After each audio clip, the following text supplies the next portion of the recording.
We're indoors again today due to the incoming storm that we're all meant to be terrified of. I remember the good old days when these named storms were just called vigorous low pressure systems. How they like to frighten us. But today's little video is just a quick ant update.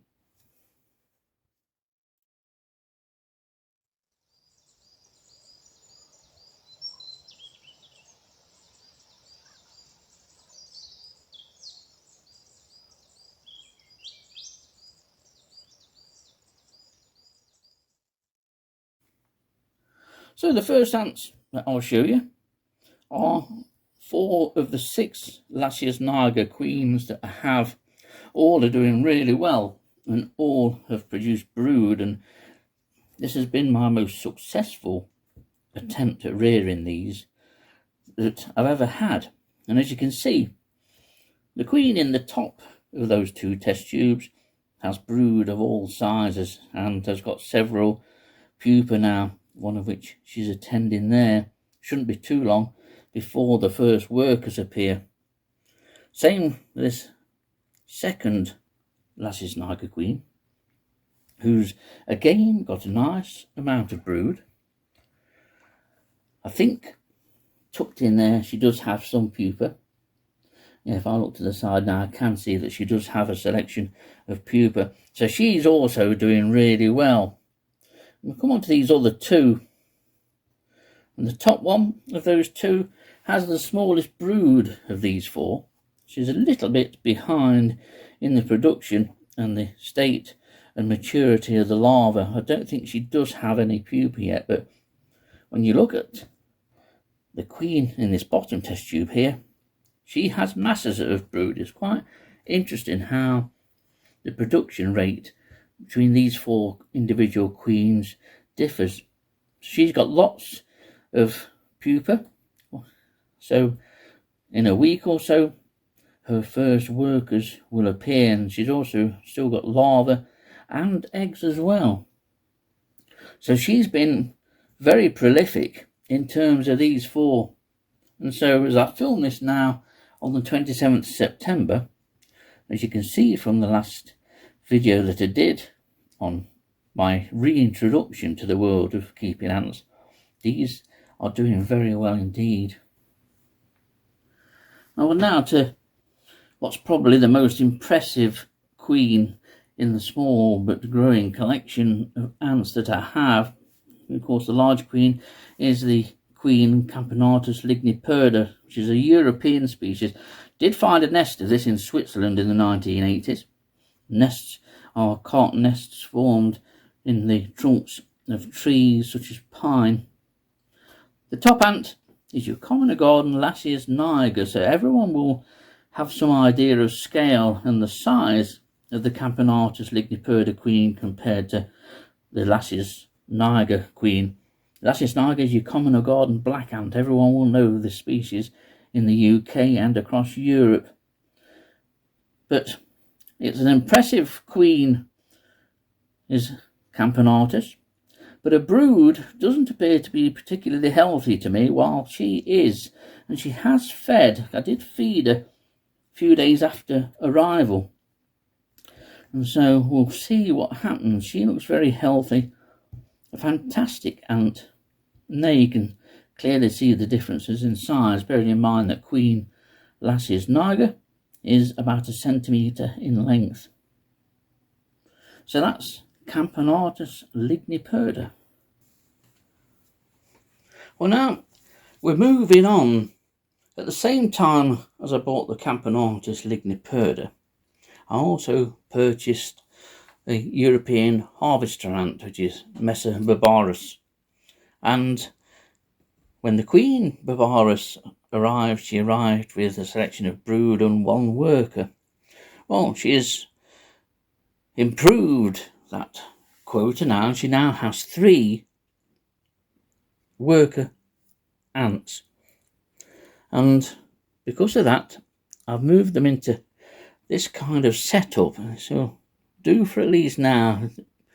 First hurdle is getting them through the winter, And since the second worker arrived, these have been remarkably busy. There's these seeds in the tube here, and they were in that little dish just there. It's in need of replenishment because these, being harvester ants, feed on seeds, and they're doing quite well. If I can move this along here, there is the female and the 3 workers that she has. There's a number of larvae and still a number of eggs, and so they are doing very well. I'll get you closer so you can see the actual ants a little bit better. Well, the queen has an obviously reddish head, quite beautiful actually. I do like these, and they feed on a variety of seeds. The seeds they break up and devour the contents, and I was quite surprised one day after I'd put the seeds into the foraging area, and then I noticed that the seeds had gone down and found them located at the end of the test tube here. When they form nests, huge galleries are filled with seeds, which then obviously provides a food for the ants. This is another large queen. It's a good size. She's got 3 healthy workers. There's 1 large larva just to the left of the queen now, and a number of smaller larvae, and I believe there are some eggs.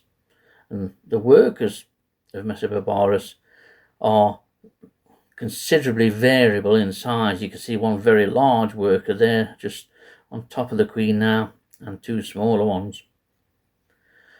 So they're doing particularly well, pleased with how they're coming along. Not lost any so far, but the difficult stage of overwintering will soon be upon us.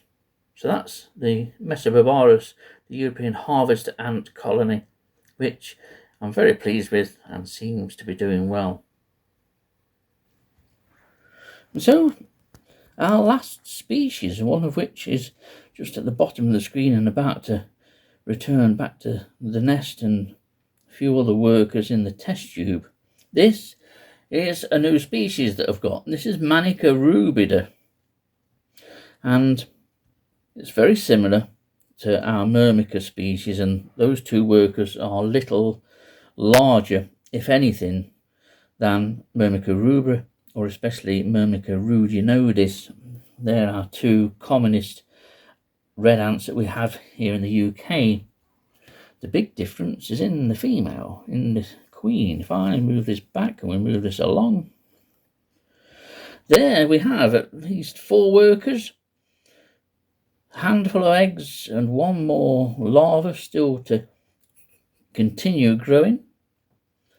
And there is the large queen, and that's where the big difference is. The queen is 2-3 times the size of Manica ruginodis or Manica rubra queens. This species is apparently quite hard to keep, but these are doing well so far. They're eating well, and because we've got 4 or 5 workers, they're now in, or their nest tube is now fixed to this outworld.